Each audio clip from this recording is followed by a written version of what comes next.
जय हिंद, जय भारत।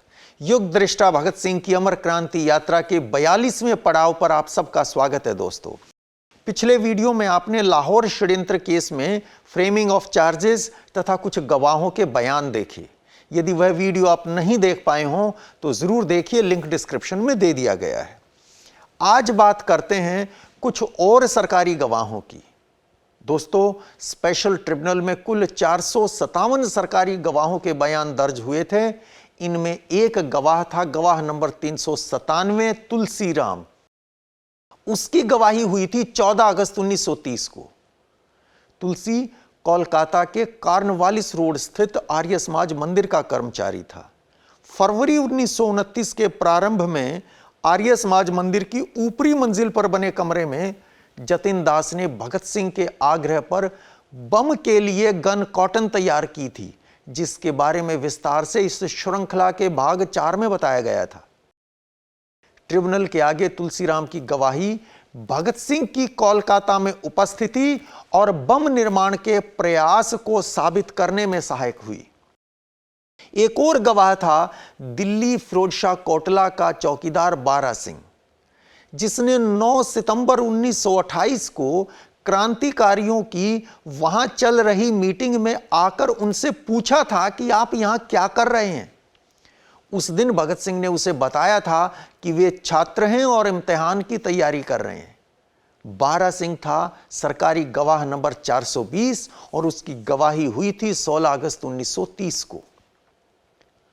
उसकी गवाही यह साबित करने में सहायक हुई कि दिल्ली में हुई मीटिंग में भगत सिंह सहित अन्य क्रांतिकारियों ने अंग्रेजों को भारत से उखाड़ फेंकने का षड्यंत्र रचा था। इनके अलावा हैंडराइटिंग एक्सपर्ट की गवाही हुई, जिससे यह साबित किया गया कि सैंडर्स वध के बाद लाहौर में लगे पोस्टर्स भगत सिंह के हाथ के लिखे थे। इन पोस्टर्स के कंटेंट को भगत सिंह द्वारा सैंडर्स वध में आत्मस्वीकृति के रूप में माना गया। एक और गवाह थे लाहौर की द्वारकादास लाइब्रेरी के पूर्व लाइब्रेरियन राजाराम शास्त्री, जो ट्रिब्यूनल के आगे पेश होते हैं 19 अगस्त 1930 को। उस समय वे द्वारकादास लाइब्रेरी को छोड़ चुके थे और गांधी जी के सत्याग्रह आंदोलन में गिरफ्तार होकर गुजरात जेल में बंद थे। दोस्तों, द्वारकादास लाइब्रेरी की स्थापना लाला लाजपत राय ने की थी। भगत सिंह और उनके साथियों को क्रांतिकारी साहित्य की पूर्ति यहीं से होती थी। भगत सिंह को पढ़ने का जुनून था, इसलिए सबसे अधिक पुस्तकें उन्हें ही जारी की जाती थी। राजाराम से उनकी बहुत अच्छी दोस्ती थी। भगत सिंह की पसंद के अनुरूप राजाराम नई नई किताबें खरीदते और उन्हें दिया करते थे। राजाराम ने वर्षों बाद अपने संस्मरण लिखे। नेहरू म्यूजियम एंड लाइब्रेरी में उनका रिकॉर्डेड इंटरव्यू भी मौजूद है, जो उन दिनों की घटनाओं से भरा हुआ है। वो अपने संस्मरण में हमें भगत सिंह के 2 रूपों से मिलवाते हैं। एक वो भगत सिंह हैं जो अत्यंत मननशील क्रांतिकारी हैं, जो दिन रात नया सीखने की लालसा में एक के बाद एक किताबें पढ़े जा रहे हैं, पर उनकी भूख कम होने का नाम नहीं लेती। पूरे विश्व में अर्थशास्त्र, राजनीति, विज्ञान, क्रांतिकारी इतिहास, साहित्य आदि पर जो जो मिला सब पढ़ रहे हैं। एक आदर्श समाज, आदर्श राष्ट्र के निर्माण के लिए पूरी दुनिया के अनुभवों से सीखने का निरंतर प्रयास कर रहे हैं। इसके साथ ही राष्ट्रीय स्तर पर क्रांतिकारी दल खड़ा करने की जद्दोजहद चल रही है। दिन रात पल भर को भी आराम नहीं है। एक भगत सिंह वो हैं।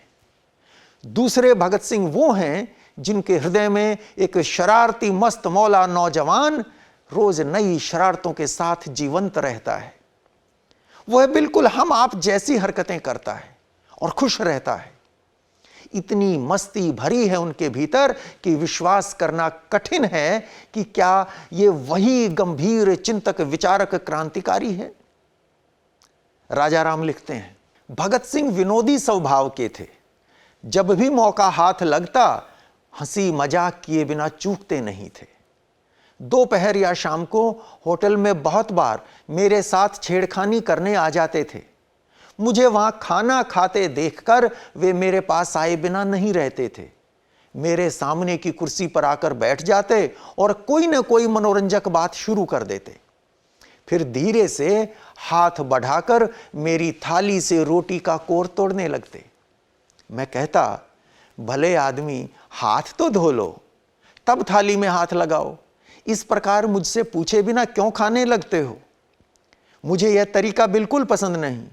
यदि खाना खाने की इच्छा है तो कहो, मैं तुम्हारे लिए दूसरी थाली मंगवा दूं। भगत सिंह बहुत ही भोले भाले ढंग से कहते कि खाने की कोई खास इच्छा तो नहीं है, फिर भी तुम यदि नहीं मानते तो मंगा लो दूसरी थाली। और जब दूसरी थाली आ जाती तो कहते, जरा घी भी मंगा लो। कुछ देर बाद कहते, खाने के बाद कुछ मीठी चीज खाने का रिवाज बहुत अच्छा है, इससे भोजन का स्वाद बढ़ जाता है। इतना कहकर 2 रोटी और खीर का ऑर्डर भी दे देते। जब डटकर भोजन कर लेते तो कहते, राजा राम, क्या तुम रोज यहां आते हो? राजा राम आगे लिखते हैं, यदि किसी दिन भगत सिंह के साथ सुखदेव भी आ जाता तो कहना ही क्या, मुझे बीच में करके एक दाईं ओर दूसरा बाईं ओर बैठ जाता। फिर दोनों ऑर्डर पर ऑर्डर देने लगते और कहते, राजा राम को यह चीज बहुत पसंद है, वो चीज भी पसंद है। इसमें सोचना क्या है, ऑर्डर दे दो, राजा राम मने थोड़े ना करेगा। भगत सिंह को रसगुल्ले खाने का बहुत शौक था। वे रसगुल्लों का धड़ाधड़ ऑर्डर देते और बेधड़क खाते चले जाते। इस सब से दुखी होकर मैंने बदला लेने का निश्चय किया। मैं खाना खाने एक अन्य होटल पर चला गया। दोस्तों, यहां होटल का मतलब कोई 5 स्टार होटल नहीं, बल्कि रोड साइड का छोटा सा ढाबा है। रेस्टोरेंट की जगह ऐसे ढाबों को होटल बोलने का चलन आम था। अब भी आप पंजाब हरियाणा के ग्रामीण क्षेत्र में देखेंगे तो लोग आज भी इन छोटे छोटे रेस्टोरेंट्स को होटल ही कहते हैं। राजा राम लिखते हैं, दोपहर का समय था। भगत सिंह और सुखदेव जाने कहां से टपक पड़े और मुझे बीच में करके खाना शुरू कर दिया। बहुत मजे से खीर का ऑर्डर दिया। मुझे शरारत सूझी। मैंने खाना जल्दी समाप्त किया और यह कहकर चल दिया कि तुम लोग आराम से खाना खाओ, मैं पान खाकर अभी आता हूं। दोनों ने मेरी बात पर यकीन कर लिया। वे दोनों आनंद से खाना खाते रहे और मैं वहां से रफू चक्कर हो गया। बाहर आकर मैं एक बड़ी दुकान के पीछे छिप गया। दोनों मेरा इंतजार करते रहे पर मेरा कहीं पता नहीं। अंत में लाचार होकर वे उठ खड़े हुए। दुकानदार ने पैसे मांगे तो उन्होंने जवाब दिया कि हमारा मित्र बाहर गया है, आता ही होगा, वही पैसे देगा। पर दुकानदार ने इनकी एक नहीं मानी। वह पैसों के लिए जिद करने लगा। इन्हें भी गुस्सा आ गया और दुकानदार भी लड़ने पर उतारू। इनके पास पैसे नहीं थे और दुकानदार बिना पैसे लिए इन्हें जाने नहीं दे रहा था। थोड़ी ही देर में दोनों तरफ से हाथापाई की नौबत आ गई। ये दोनों बार बार सड़क की तरफ देख रहे थे और मैं दुकान के पीछे छिपकर इस तमाशे का मजा ले रहा था। जब मैंने देखा कि मारपीट होने वाली है, तब मैं धीरे धीरे टहलता हुआ वहां पहुंचा। दोनों मिलकर मुझे डांटने लगे। कहां चले गए थे? इतनी देर क्यों कर दी? मैंने पैसे दिए और तीनों वहां से चल दिए। एक और घटना का जिक्र करते हुए राजा राम लिखते हैं, रात का समय है, मैं गहरी नींद में सो रहा हूं। मेरे दरवाजे पर 3 बार थपथपाने की आवाज होती है। दरवाजा खुलते ही भगत सिंह और सुखदेव मेरे कमरे में प्रवेश करते हैं। मैं खाट पर लेट जाता हूं और वे दोनों अपने अपने कपड़े उतारने लगते हैं। मेरा कमरा काफी छोटा था। उसमें केवल एक ही खाट पड़ सकती थी, पर उसमें हम 3 थे। मैं सोने का बहाना करके खाट पर लेट जाता हूं और वे दोनों पहले हल्की आवाज में, बाद में जोर से, खास तौर से मुझे सुनाने के लिए बातें करने लगते हैं। दोनों खाट की दोनों तरफ बैठ जाते हैं और दोनों तरफ से मुझे दबाना शुरू करते हैं। कुछ देर बाद मुझे बीच में करके दोनों अगल बगल में लेट जाते हैं। वे दोनों एक दूसरे के निकट होते जाते हैं और मैं बीच में करीब करीब पिस जाता हूं। अंत में परेशान होकर मैं खाट से उठ जाता हूं और जमीन पर लेट जाता हूं। इस प्रकार मेरे खाट से उठते ही वे दोनों पैर पसार कर चारपाई पर खूब आराम से लेट जाते हैं। फिर भगत सिंह सुखदेव से कहते हैं, सुखदेव, इतना तो मानना ही पड़ेगा कि राजाराम है बहुत नेक साथी, उससे हम दोनों का कष्ट देखा नहीं गया, इसलिए बेचारा खुद जमीन पर लेट गया और हमारे लिए अपनी बिछी बिछाई खाट छोड़ दी। तब सुखदेव कहते हैं, राजाराम बहुत पक्का साथी है जो अपने मित्रों का बहुत ख्याल रखता है। मैं एकदम गुस्से से तमतमा उठता हूं और कहने लगता हूं, बंद करो बकवास, एक तो मेरी खाट छीन ली, उस पर मजाक भी उड़ा रहे हो। तब भगत सिंह कहते हैं, राजाराम का गुस्सा करना ठीक है, समाजवाद तो यही कहता है कि हम दोनों भी खाट को खड़ा करके जमीन पर लेट जाएं, तब सबकी तकलीफ बराबर हो जाएगी।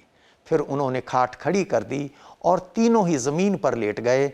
मजाक करते करते सभी गहरी निद्रा में डूब गए। दोस्तों, ये तो थी पुरानी बातें। अब लौट चलते हैं 19 अगस्त 1930 को, जब राजाराम स्पेशल ट्रिब्यूनल के आगे गवाही देने आते हैं। वे अदालत को बताते हैं, एडमिनिस्ट्रेशन ऑफ आयरलैंड नामक किताब मैंने 12 अप्रैल 1929 को भगवती चरण वोहरा के नाम से सुखदेव को इशू की थी। भगवती चरण द्वारकादास लाइब्रेरी के सदस्य थे और उनका निर्देश था कि उनके नाम पर उनके साथियों को किताब दे दिया करूं।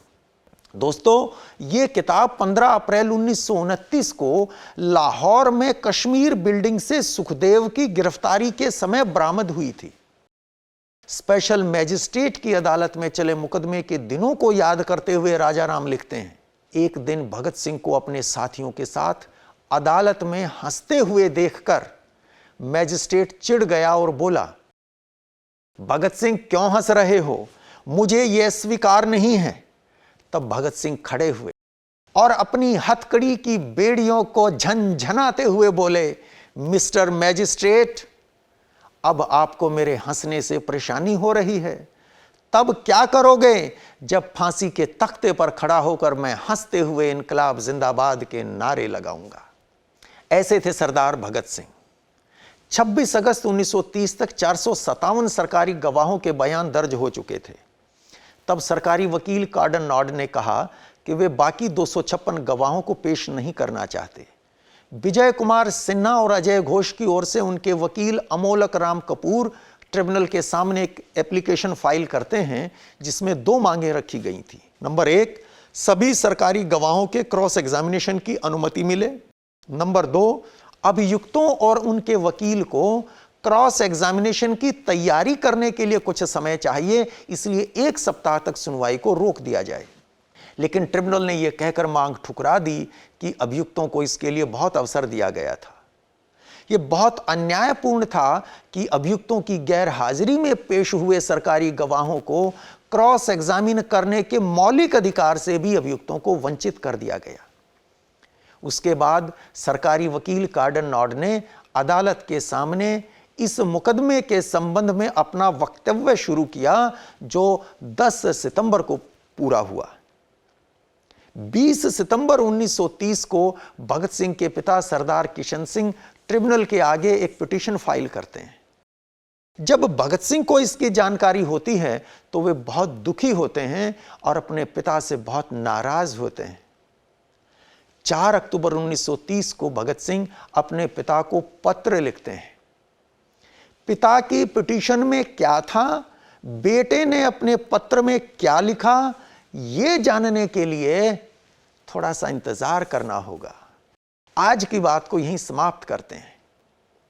आशा है आपको यह जानकारी रोचक लगी होगी।